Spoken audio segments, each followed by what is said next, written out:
pasos con relativamente poco. La idea es darle punteros, darle indicios, decir por dónde empezar y tratar de bajar la percepción y cuál es la complejidad, cuál es el umbral mínimo, y me parece que lo que es un poco elevado.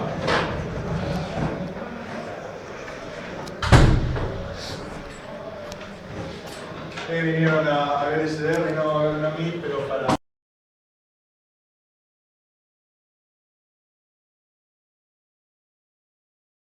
hoy día.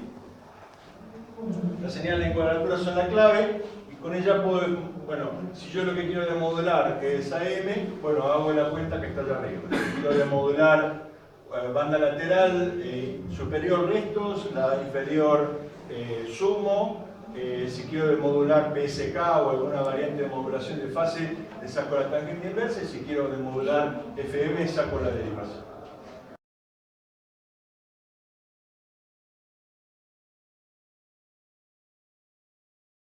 O sea, con la misma señal, manipulándolo con distintas cuentas, modulo y demodulo cualquier tipo de señal. Yo reconozco que esto suena un poco abstracto para esta hora, pero la idea es transmitir cuál es el núcleo y lo relativamente sencillo que es. ¿Cómo se implementa en la realidad? Bueno, yo tengo una señal de RF, que la capturo con una antena convencional, no hay ningún cambio en eso.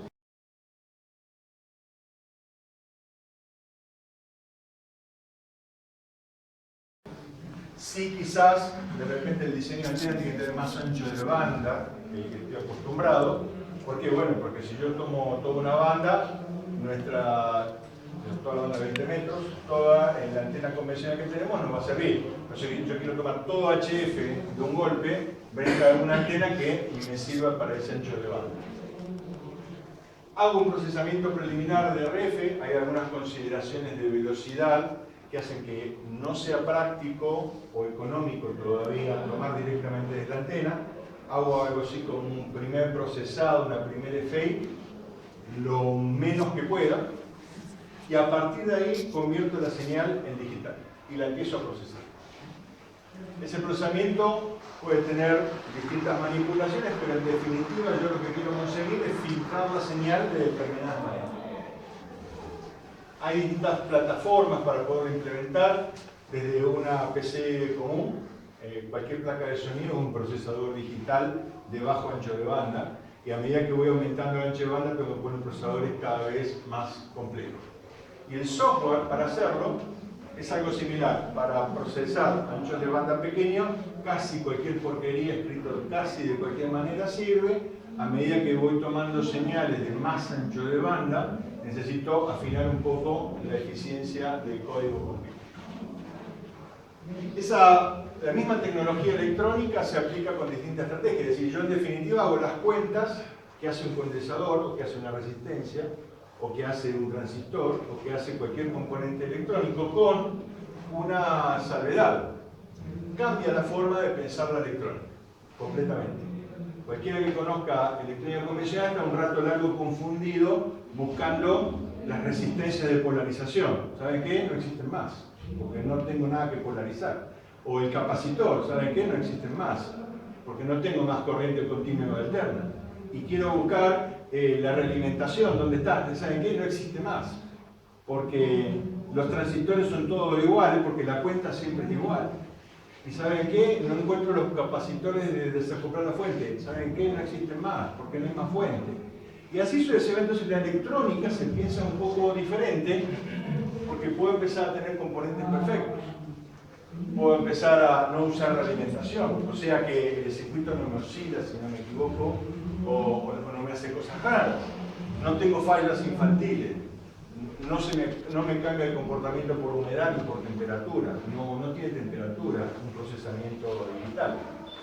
Y empiezan a aparecer cosas que figuraban en libros, pero que eran imposibles. Yo cuando estudié electrónica, a mí me enseñaron, no, se demodula banda lateral por 3 métodos, el método del cristal, el método de fase y el método de Weber. El método de Weber se lo enseñamos acá, pero no sirve para nada porque no se puede implementar. Sin embargo, en SDR es más fácil el método de Weber que cualquier otro. Cuando yo quiero implementar un filtro pasabajo, por decir algo, por mencionar algo práctico, con componente discreto, yo lo puedo hacer de 4 polos, 5 polos, si tengo mucho cuidado, 6 polos, muchísimo cuidado. ¿Sí? Acá, ¿cuántos polos querés? ¿Querés 100? ¿Querés 500? ¿Querés 1000? ¿Cuántos polos querés?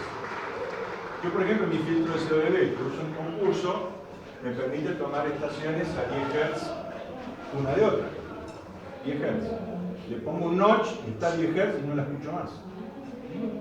¿Por qué? Porque es un filtro de casi 100 polos. Empiezan a pasar cosas que hay filtros que son impensables. El bayesiano, por ejemplo. Este es el filtro que usa el pseudo-Schema. Son filtros estadísticos, son filtros que hacen cuenta con las señales pasadas y sacan correlaciones estadísticas. Es impensable totalmente con componentes discretos. El modulador de Weber, filtro de Gorsel. Gorsel fue un yankee que escribió un paper en el año 45, le dieron un premio, se cagaron de risa y nunca lo pudieron implementar. Sin embargo, son los filtros más eficientes porque con 2 cuentas se implementan. Los filtros de calma. Les estoy diciendo cosas que ustedes no escucharon porque no eran habituales implementarlas. Se les enseñaba en la facultad a los chicos y decían, aumentó un filtro de calma. ¿Y para qué se usa? Bueno, en realidad no se usa. ¿Sí? Son difíciles. Hay modos que requieren procesamiento intensivo, señales muy débiles, como por ejemplo las que nos comentaba Adrián. Bueno, obviamente con semejante batería de procesamiento digital están al alcance. Por supuesto que elimino problemas viejos y me genero nuevos problemas. El procesamiento digital agrega algunos problemas que la electrónica convencional no tiene. Problemas de rango dinámico, ¿sí? Un procesador digital normalmente tiene un rango dinámico de 60, 70, 80 dB. En radio se necesita más que eso. Aparece un fenómeno en el proceso de digitalización llamado aliasing, que efectivamente es ruido y destruye la señal. Hay problemas de la cuantización, hay inutilidades en el proceso de conversión y reconversión. Pero en líneas generales hay estrategias para poder abordarlo. ¿Preguntas hasta aquí? ¿Vamos rápido?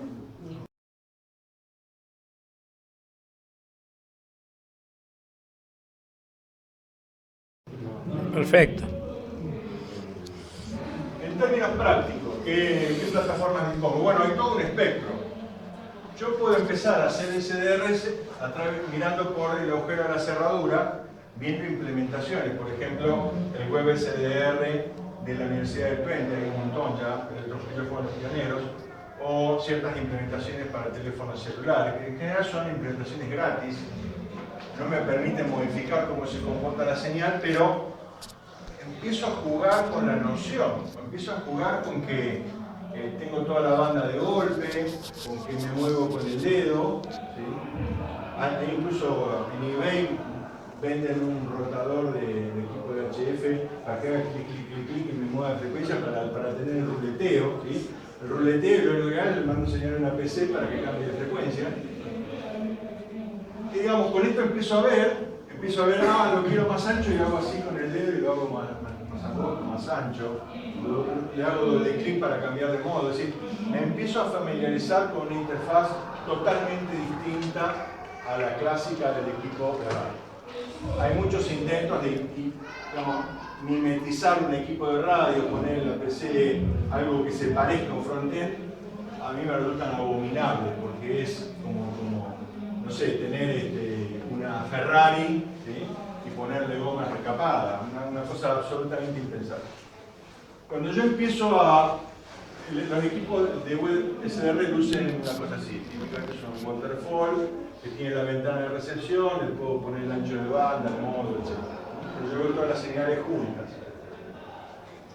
Cuando me picó el bichito, me muevo en la escala y ya me muevo a nivel de hobby, donde tengo procesadores que me permiten manejar ancho de banda de 5 kHz a 100 kHz. Típicamente algo muy parecido a la banda de HF. 10 metros tiene más que eso, pero Si yo quiero tomar toda la banda de CW, me entra. Si yo quiero tomar la banda preferida de Fone, me entra, ¿sí? Donde típicamente hago conversión analógica digitales de 8 o 16 bits. La cantidad de bits con que hago el procesamiento digital me da una idea de la potencia y la precisión. Y ahí tengo plataformas como el SoftRock, es un kit muy económico, o diseños como el del Serio, el Y1LM o el Y1GB, que son de este tipo de diseños. Son placas que van desde la antena hasta poder entregar a la placa de sonido y me entregan un segmento de banda donde yo puedo procesar digitalmente. Normalmente los costos involucrados aquí son del orden de $50. Son cosas relativamente accesibles, se las puede construir por muchísimo menos. Esta es la del Y1GB, se hace con materiales de rejunte, tiene 4 diodos y un transistor. Cuando me sigo moviendo en la escala ya empiezo a entrar en el orden del hardware comercial, donde ya manejo anchos de banda de hasta 5 MHz. Se puede tomar, por ejemplo, 5 MHz del espectro de HF de un saque, toda la banda de 10 metros, toda la banda de 6 metros de un saque.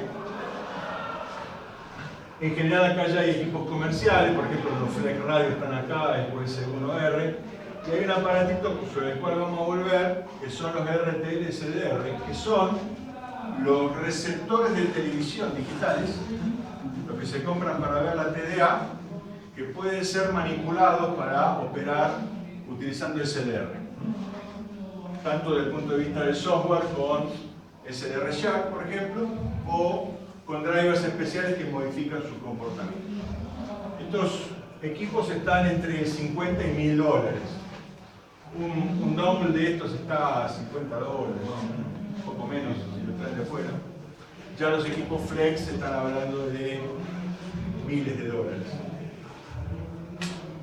Si seguimos progresando en la escala, ya nos vamos a los rangos profesionales o de uso militar, donde ya tenemos ancho de banda de 500 MHz, por ejemplo. Yo puedo tomar 500 MHz de un SAT y procesarlo.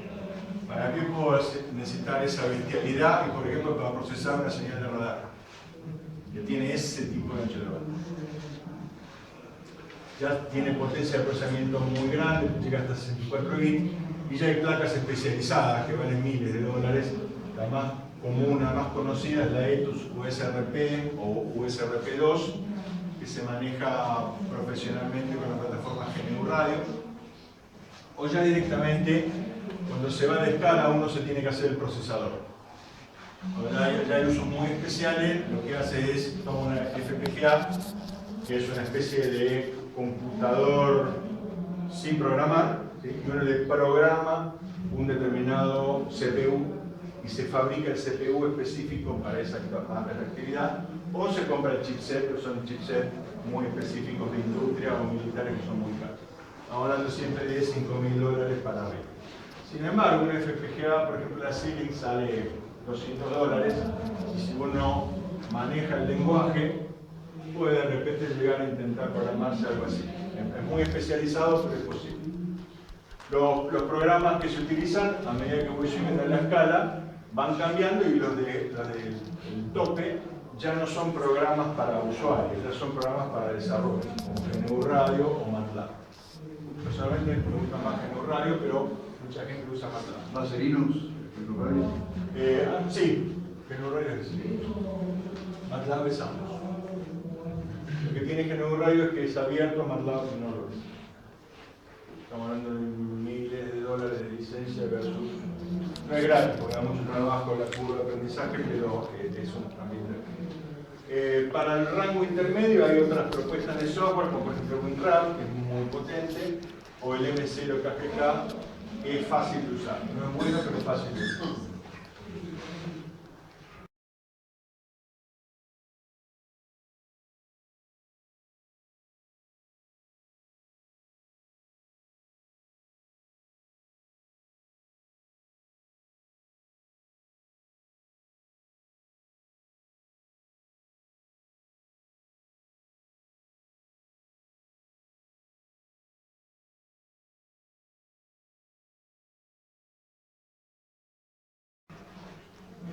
Algunos usos, un poco con la audiencia concursera en mente. Bueno, podemos experimentar hasta aburrirnos.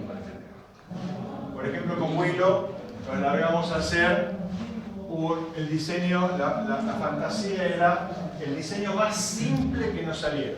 E iteramos para hacerlo cada vez más simple. Entonces, terminamos el diseño y decíamos, no, hay que volarle 2 transistores. Volábamos 2 transistores. Hay que volar menos resistencia, menos resistencia.